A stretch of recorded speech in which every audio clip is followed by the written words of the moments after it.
everyone, I'm Holly. I'm here to discuss some running injuries and maybe some ways that would help to alleviate some of the pain that runners experience.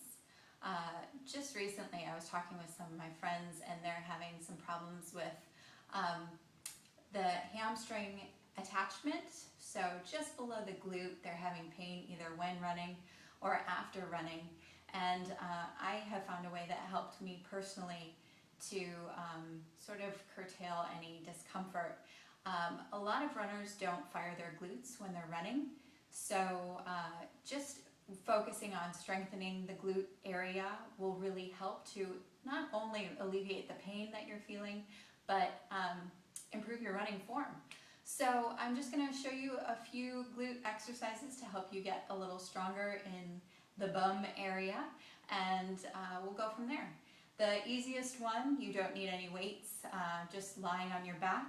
Your feet are going to be about hips distance apart, and you really want to try not to use your arms to assist here, so I prefer to keep my hands behind my head, and you're just going to squeeze the glutes as you lift up into a bridge, and slowly, with control, lower back down.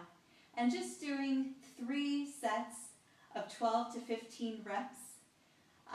And for an additional challenge, or if you find that there's one area, one side that's weaker than the other, just extending the leg of the stronger side and then using that weaker glute to fire and work. And then you've got the weight of your opposite leg that you're working with, and you can hold and lower.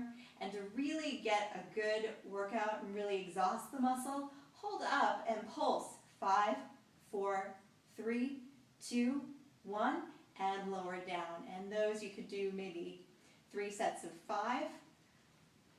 Another way to work the glutes, if you have a Swiss ball, go ahead and dig your heels in, and you're probably going to have to use your arms a little bit for stability. Just try not to press your palms into the floor when you do this.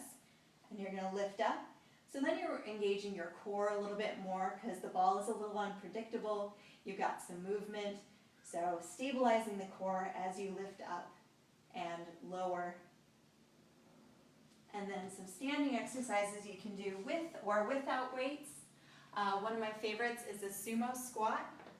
So you're going to step your feet nice and wide, toes are pointed out.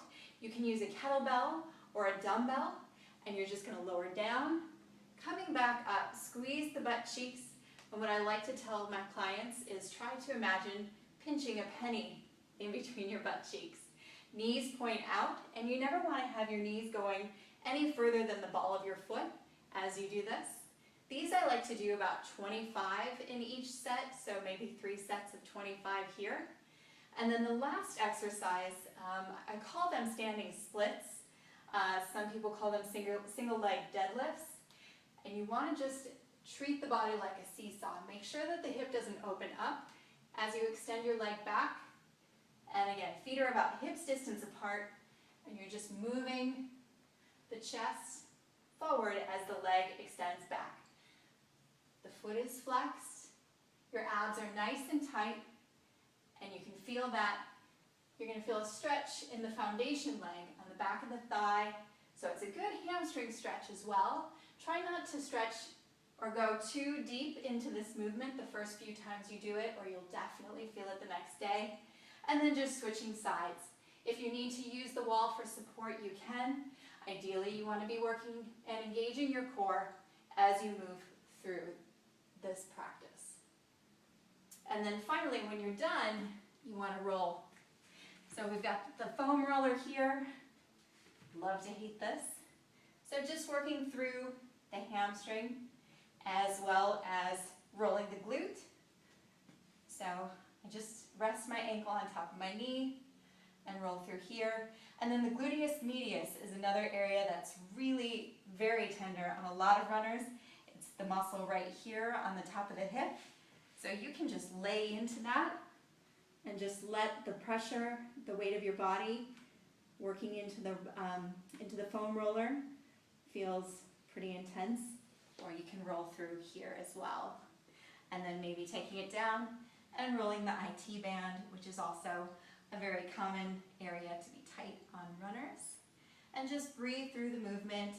You always want to make sure that you're rolling and stretching as often as possible, ideally each time you run, but at minimum 2 to 3 times a week. So hopefully you'll find that that helps you, and if you can just work on strengthening the glutes, maybe 3 times a week, just doing those different exercises, 3 sets, you should be good to go, and just let us know how that works for you. Thanks for watching.